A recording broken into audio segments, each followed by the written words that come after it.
Hi. Hi, everyone. This is Arlena. I'm Carla. And we are Don't mess with the Mommas. Mommas with our motto. You are the protagonist of your life, not the victim of your destiny. Carla, take it away. Okay, so today we will be talking about, is anyone listening? Okay? And the importance of listening. And some of the questions, we'll have some questions, of course. And the first one is, what does it mean to really listen? Arlene, you want to? Sure. And this is where the whole concept of dialogue comes in, because many people listen just to be able to get their point across. They're listening. They say, oh, that person needs to hurry up and say what they're going to say so I can get my point across. And they're not open, and they're not vulnerable to the other person. And to really, really listen with an open heart takes a lot of courage, takes a lot of practice, takes a lot of humility. And if you don't mind, I'm going to read a few things because sure. This is really dear and dear to my heart, close to my heart. Because again, I think dialogue, and not that I think dialogue. I mean, dialogue is one of the most important ways that we can really achieve true harmony among differences, and really achieve world peace through dialogue, through really sharing our hearts, because we're all human beings, and some people are more human than others. But to really share and be willing to listen to other people's experiences, even if they're totally different from yours, belief systems totally different from yours, but to really be able to perceive the other person. So if you don't mind, So being a good listener is a courageous, altruistic act. More than communication skills, it is a spiritual practice. Doesn't seem like it would be spiritual, right? True. Spiritual practice that helps relieve the suffering of others and elevates one's own state of life.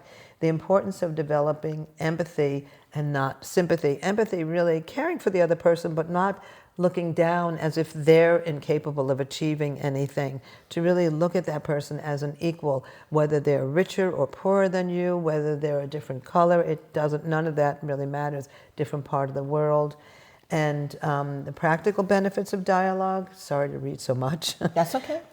Creating safe spaces to allow the speaker to examine their situation objectively, to gain wisdom through listening, tap into the deeper human wisdom and find commonality, strengthen our ties. Genuine listening fosters trust, and trust is such an important word. That's how you develop trust, through dialogue, and prevents imposing your own views.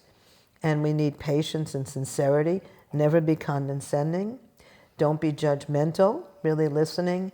And a perceptive listening, to strive to perceive the true significance of what is the underlying meaning of the words. Many people could say certain things, but what are they really trying to say? What's really in their hearts? And having been a teacher for many years, I find that young people don't get listened to. Nobody's willing to listen to them because they think, oh, they're crazy, they're this and that. And every generation says the same thing. They're weird, we're not going to listen to them, they're bizarre, whatever. But to really listen to what they're saying, and not even if they're acting out, and even if they're freaking out, why? What's underlying all of that? It's sort of being a therapist without getting paid to do therapy, but to really listen to that person's heart and where they're at, and not to be judgmental. What do you think? Well, I learned this morning that active listening is also active watching. Okay. It's looking at the person and really focusing in on what they have to say. Right. Which means that you can't be here looking at them, but someplace else in your mind. You have to be actively engaged in paying attention. And I think that's a very hard thing for us to do. And it gets worse as you get older. Why do you think? Because dementia's probably filtering in. Your mind is, and I know that I'm guilty of this. I'll be looking at you, but my mind will be 3,000 miles away or something else I'm doing. It's all, and and it's really comes down to being able to hear what was the last thing the person had to say. If you miss that last thing, they know you haven't been in the conversation. So And then you have to ask them, can you please Could you repeat what you that just again? said? And they said, what did I just say? I don't remember. So active listening is also about really looking at the person. And I remember when I first met Japanese people, like really close, personal, relationship, I couldn't understand their English. And because I couldn't understand their English, I had to listen even more intently. That was a benefit. To what they were saying. And then because I developed that skill of listening, then I was able to listen to anybody else, and I was able to help people who weren't listening. Well, who had that problem? Oh, because they don't speak English. I was able to tell them, you have to really pay attention. Just listen, and you'll get it. And what's so interesting is that we can communicate in so many different ways. Sometimes we don't even realize the ways we can use our skills to communicate. When you think of communicating with an animal, they don't use words at all, but you can understand exactly what they're saying. So to really perceive and not to think, I'm better, I'm worse, just to really perceive that individual, to take them as a whole being.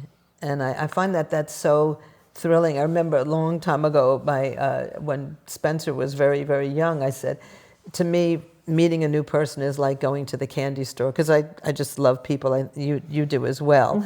We're both very people-oriented. And he said, well, Mom, some candies are sour. But that's okay too. Even the sour people you'll learn from, and you'll understand more about them. But it's the opening up. And so many people, especially in certain places in the world, people are not used to opening up. When you're from New York, that person in 5 minutes, they'll tell you everything, and they'll tell you their whole life story. But some places they're much more reserved. But to really, really be able to perceive the individual, the whole individual, and not being judgmental, I think, is the hardest thing. Because then people shut down. Then they don't tell you anything. I think it's also about winning somebody's heart. Yeah, absolutely. The heart. The heart. Once you win a person's heart, you've got them, and that's important. The heart. There's something wonderful about the heart, but I can't find it. Okay, the conquest. Well, I'll just read a little bit more. Sorry about reading. That's okay. The conquest of our own prejudicial thinking, our own attachment to difference, is the necessary precondition for open dialogue. Such discussion is essential for the establishment of peace and universal respect for human rights. And then some more. In this disconnected, fast-paced society where there are few opportunities for meaningful dialogue with others, many are suffering in isolation. That's why it's important to put aside our differences and really listen to others, sharing their pains and sufferings as fellow human beings. The caring heart, capable of listening in this way, has the power to open people's minds, to dispel anxiety and to heal mental wounds. It takes a human heart to touch a human heart. So what you just said about winning them over with your heart, otherwise people won't trust you if they feel like you've got another agenda in some way, or just don't really care. Yeah. My friend Anne, she told me that, I was telling her about this little boy in my neighborhood and how he welcomed me, not knowing me at all. And I just fell in love with him. And so I made connection with him, and we talked, and we talk about his artwork and what's he doing. And my friend told me, she says, that's a very nice thing that you did, because most of the time children aren't listened to. Absolutely. And that you should give him that time and attention, So I was really impressed with that somebody thought of that deeply about what I had done. And I think And it also opened up the door because my neighbors saw me interact with these children. They're not my ethnicity, but they saw that these kids came up to me and hugged me and loved me, and they said, "Well, we love you too." You know, I said, "Hey, once you say hello to me, we're a friend forever, because you didn't have to do that." You know, so can I ask you a question? Yeah. What have your experiences been with listening? So I think that I'm not the best listener because I'm a very impatient person. But I think as a teacher, when I was teaching psychology, and I determined that I'm really going to get to know my students on a level that you don't often get the opportunity to get to know students if it was a different subject entirely. And when they would share their struggles with me, and we developed a very trusting environment, so much so that after they had their advanced placement exams, we did group therapy, which was totally illegal, but we sat around and shared so much of very personal things, and I shared as well. But listening to their struggles, I used to cry every day with them. And, you know, that sharing of our hearts was so important for their lives. And I think that class was really important.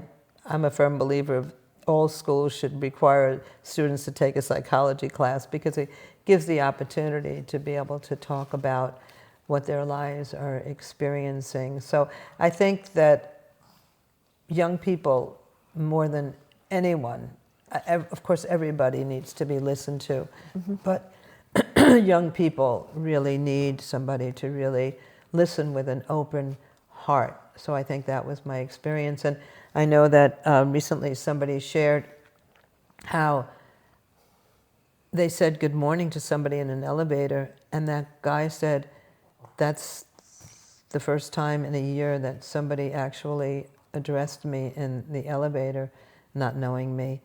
So how important it is, as you just said, when you say hello to somebody, you become a friend for life.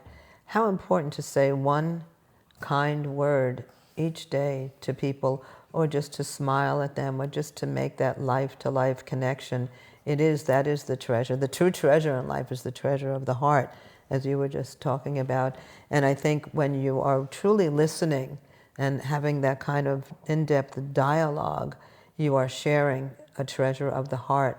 And there is just nothing greater. Whether you come out of the conversation understanding a little bit more or a lot more about the other individual, it doesn't matter. And sometimes it takes, as you said, many, many, many times, you know. But to have the patience and the determination to really share our hearts and to connect with other people's hearts, isn't that what life is about? Isn't that what it means to be human, really? Or just life itself. I mean, I can't wait for our little dog Zoe to start talking, because she'd have so much to say. But we communicate through just love, you know, and that deep caring. Yeah. So, You know, I think that people are afraid. They're afraid to open themselves up. And that's why they don't stretch out, they don't reach out, because they're afraid. They don't know what that's about, you know. but if you don't do that in life, you just have so much regret. You know, you have to overcome that fear, because it's just another human being. I don't care if you're the wealthiest person financially. I don't think that that's wealth at all. I think the true wealth is the human spirit. But whether you're the wealthiest person, whether you have a position of power, whatever it is, or whether you're a homeless individual who's really struggling in life, everybody is worthy of respect, and everybody has something to say. So we have to challenge that fear, because we're all human. We're all human. It doesn't matter where you are in life, we're all human. And I think I shared a while back in another episode how it was my birthday. I was 30 years old. I was really depressed. I was walking in the subway in Manhattan, and I passed this guy. I was a little bit nervous to pass him because he was slumped down on the and he looked very drunk. He was slumped down on the subway station platform. And as I passed, this is so weird. I know I didn't hear it. I mean, I know I didn't mistake it. He looked up and he said, "Happy birthday." So that person in the environment was, to me, he was golden. He was amazing. He was your benefit. He encouraged my life so much. So, to overcome that fear of the other. Now, of course, we can't be stupid. I mean, if somebody's, looking Wielding dangerous, a knife. wielding a knife, like say, well, gee, I think I'll have a I think I'll dialogue. pass this one up. But to overcome that fear, because there is no other. As Martin Buber, a very famous philosopher, said, the other. We can't look at like is the other. You're not the other. You're part of an extension of me, because we're all interconnected, True. because we're all one. So yeah, overcoming fear is super duper important. And everybody's a reflection of ourselves, be it Right. good or bad. They are. Absolutely, yeah. Even to be living in a time where difficulties arise, somehow we have the cause in our life to see those difficulties. So to look at everything as an opportunity. Yeah, and our behavior will help people to gain trust. Yes. They'll gain trust. They'll get to know us, and then maybe they'll talk with us. Yeah. And we'll be able to listen and share dialogues and be friends, and the circle will get bigger and bigger and bigger. So. And you're doing it with such a smile, so how could you not want to share, right, with that smile? And that's important too, to smile no matter what you're going through. Nobody knows what you're going through, but with a smile, if you wear a smile, people can open up. A smile is worth 1,000 words. A picture is worth 1,000 words. A smile is worth 1,000,000 words. Hey, I agree. So with that, I think that's it. We're a little bit shorter today. Love this. This is so wonderful. Encouraging words. Live with a dancing spirit. The stars in the heavens are dancing through space. The earth never ceases to spin. All life is dancing. The trees in the wind, the waves on the sea, the birds, the fish are all performing their own dance of life. Every living thing is dancing, and you must keep dancing too for the rest of your life. For the rest of your life. So with that, thank you so much for listening. Don't forget, we are Don't Mess with the Mommas. Mommas. You can find us on YouTube and all other platforms, and we would love to hear from you. Mommas, mommas.podcast@gmail.com. And don't forget our motto. Once again, we'll say it until it becomes something sticks or clicks. You wake up in the morning and you say, okay, I'm the protagonist. So don't forget, you are the protagonist of your life, not the victim of your destiny. Bye-bye. Thank you. Have an amazing day. Yay. Bye.